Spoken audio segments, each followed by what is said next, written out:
Hi friends, നമ്മളിന്ന് നോക്കുന്നത് SCERT science 5ാം ക്ലാസ്സിലെ ചാപ്റ്റർ 2 വ്യാധികൾ പടരാതിരിക്കാൻ എന്ന ചാപ്റ്ററാണ് നോക്കുന്നത്. ഫസ്റ്റ് വൺ ഇവിടെ രോഗങ്ങളെക്കുറിച്ചാണ് പറഞ്ഞിരിക്കുന്നത്. പകരുന്ന രോഗങ്ങൾ, പകരാത്ത രോഗങ്ങൾ. പകരുന്ന രോഗങ്ങളാണ് ഡെങ്കിപ്പനി, മഞ്ഞപ്പിത്തം. പകരാത്ത രോഗമാണ് ക്യാൻസർ, പ്രമേഹം.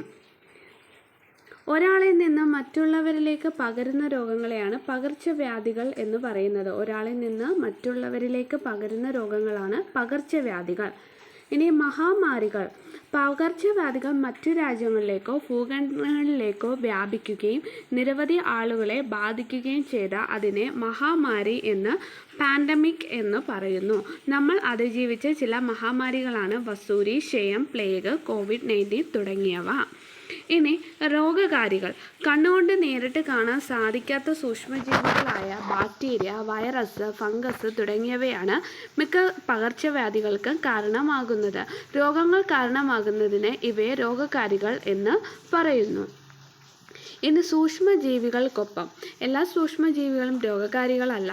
നമ്മുടെ ശരീരത്തെ തൊലിപ്പുറത്തെല്ലാം ഉപകാരികളായ ഒട്ടനേകം ബാക്ടീരിയകൾ ഉണ്ട്. നമ്മുടെ ആഹാരത്തിൻ്റെ ദഹനത്തിനും ആഗിരണത്തിനുമെല്ലാം അവ സഹായിക്കുന്നുണ്ട്.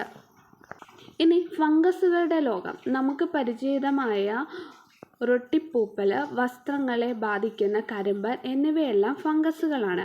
മനുഷ്യന് രോഗമുണ്ടാക്കുന്ന സൂക്ഷ്മജീവികളായ ചില ഫംഗസുകളാണ് കാൻഡിഡിഡ,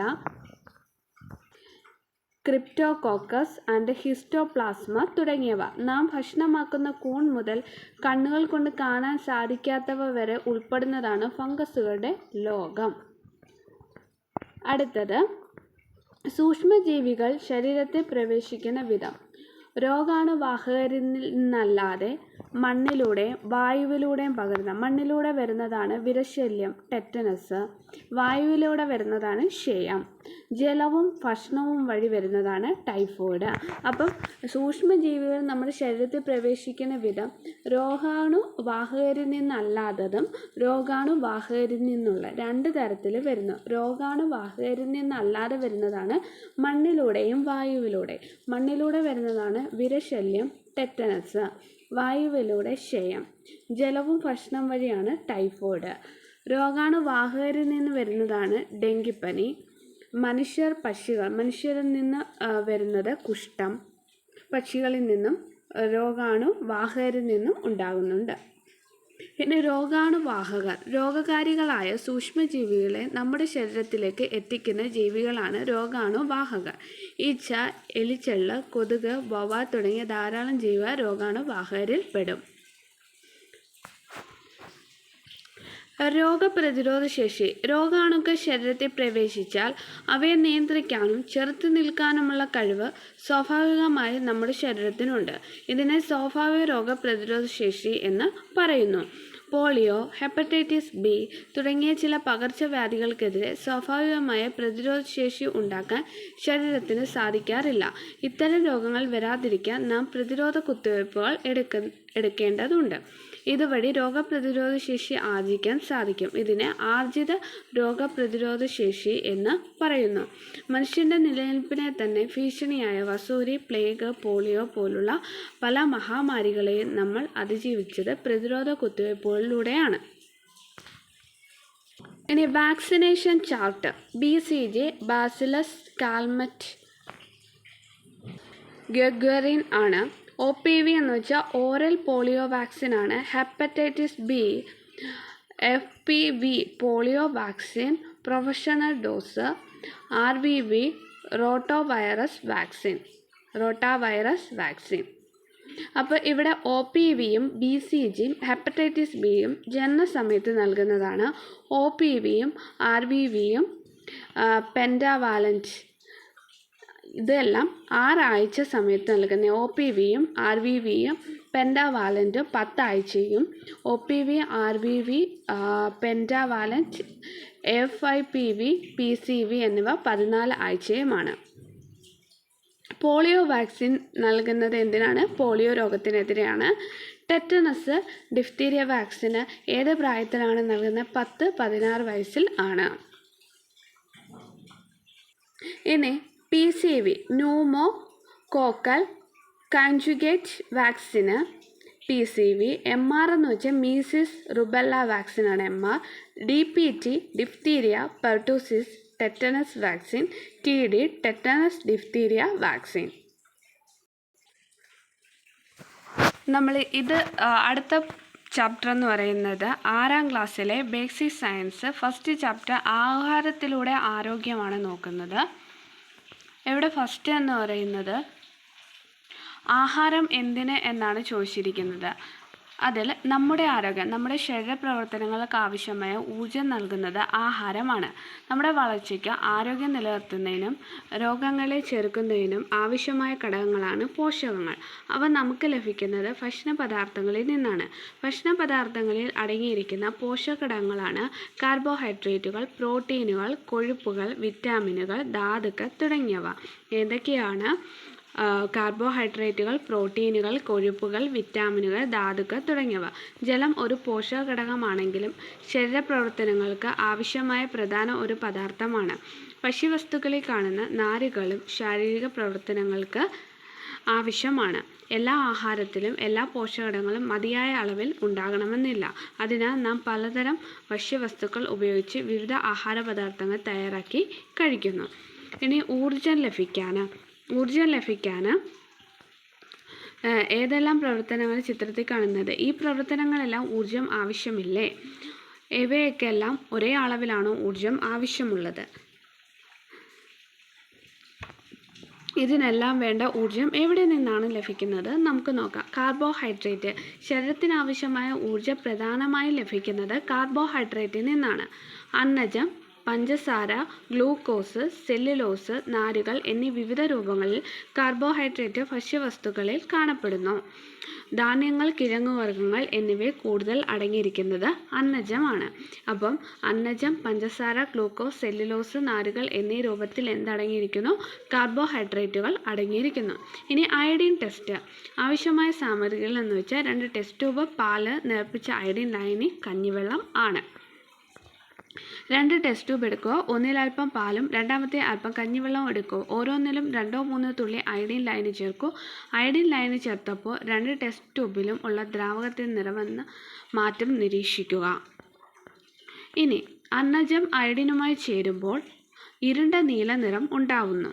അന്നജത്തിൻ്റെ അളവിനനുസരിച്ച് നീല നിറത്തിൻ്റെ കാഠിന്യത്തിൽ വ്യത്യാസം ഉണ്ടാകും. നിങ്ങൾ പരിശോധിച്ച ഭക്ഷ്യവസ്തുക്കളിൽ ഏതിലെല്ലാമാണ് അന്നജം കൂടുതലായി ഉള്ളതെന്ന് അയഡിൻ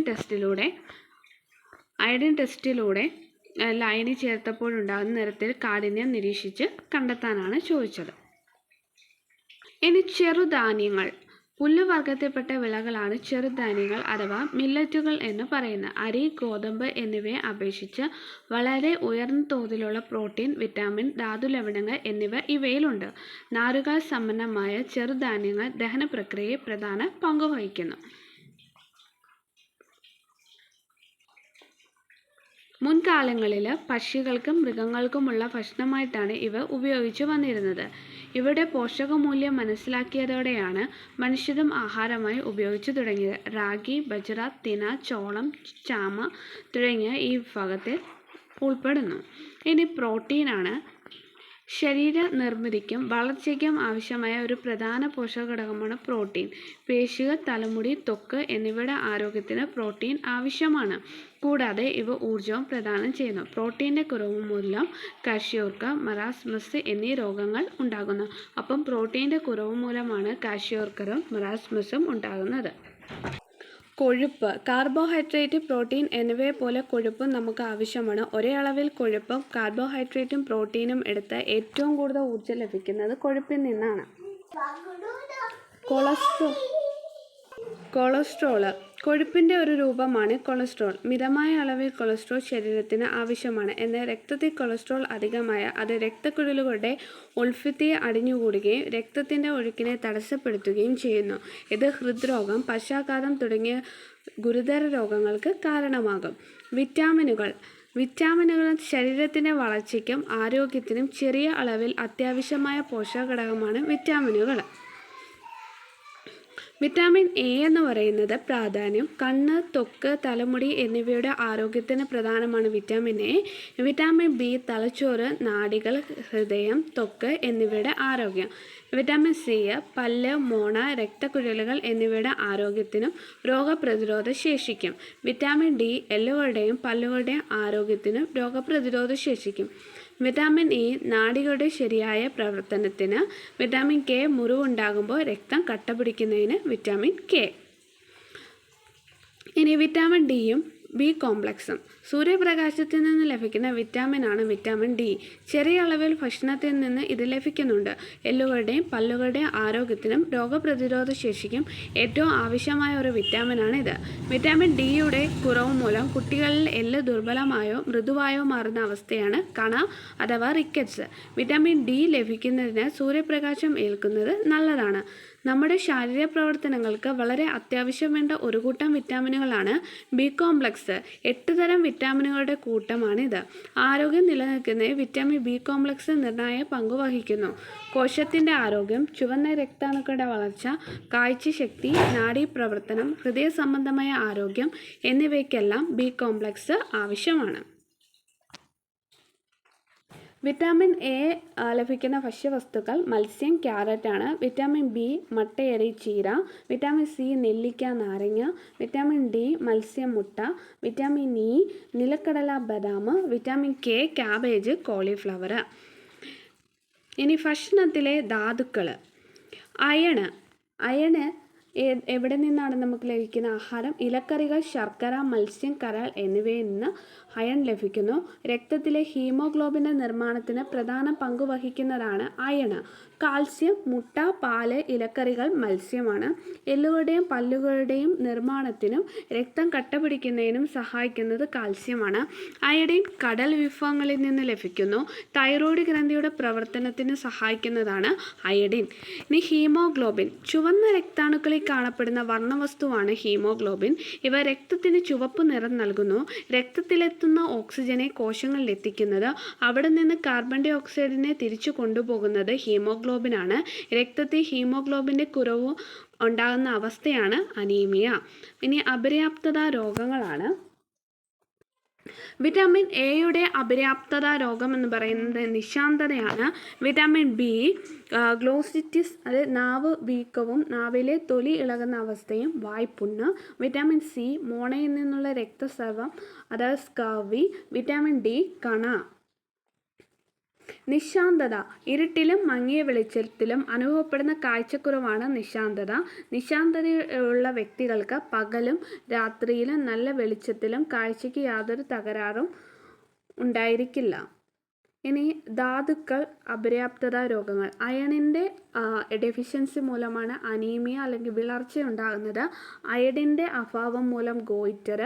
കാൽസ്യത്തിൻ്റെ അഭാവം മൂലം ഓസ്റ്റിയോപൊറോസിസ്. ഇനി ഓസ്റ്റിയോപൊറോസിസ് എന്ന് പറയുന്നത് അസ്ഥികളിലെ ധാതുക്കളുടെ സാന്ദ്രത കുറയുന്നത് മൂലം എല്ലുകൾ കട്ടി കുറഞ്ഞ് ദുർബലമാകുന്ന അവസ്ഥയാണ് ഓസ്റ്റിയോപൊറോസിസ് അല്ലെങ്കിൽ അസ്ഥിക്ഷയം. എല്ലുകളുടെ ബലക്ഷയം, പൊട്ട് എന്നിവയ്ക്ക് ഇത് കാരണമാകുന്നു. ഗോയിറ്റർ. നാം കഴിക്കുന്ന ഭക്ഷണത്തിൽ അയഡിൻ്റെ അഭാവം മൂലം തൊണ്ടയിലെ തൈറോയ്ഡ് ഗ്രന്ഥി വലുതാകുന്ന അവസ്ഥയാണ് സിമ്പിൾ ഗോയിറ്റർ, തൊണ്ടമുഴ. തൈറോയ്ഡ് ഗ്രന്ഥിയുടെ ഹോർമോൺ ഉൽപ്പാദനത്തിന് അയഡിൻ ആവശ്യമാണ്.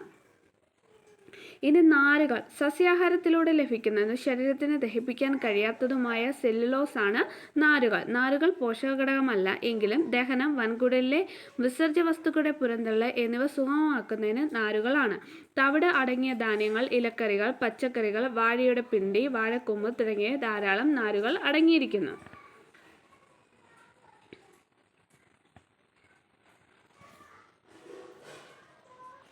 കലോറി. ഭക്ഷണത്തിലെ ഊർജത്തിൻ്റെ അളവ് കണക്കാക്കുന്ന യൂണിറ്റാണ് കലോറി. ശ്വസനം, രക്തചംക്രമണം തുടങ്ങിയ ശാരീരിക പ്രവർത്തനം നിർവഹിക്കുന്നതിന് ഊർജം ആവശ്യമാണ്. ശാരീരിക അധ്വാനമുള്ള ഒരു പുരുഷന് പ്രതിദിനം ശരാശരി 1900 മുതൽ 2400 കലോറി വരെ ഊർജം ആവശ്യമാണ്. ശാരീരിക അധ്വാനമുള്ള ഒരു സ്ത്രീക്ക് പ്രതിദിനം ശരാശരി 1600 മുതൽ 2000 കലോറി വരെ ഊർജം വേണം. ഒരു മുതിർന്ന കുട്ടിക്ക് പ്രതിദിനം 1200 മുതൽ 1400 കലോറി വരെ ഊർജം ആവശ്യമാണ്.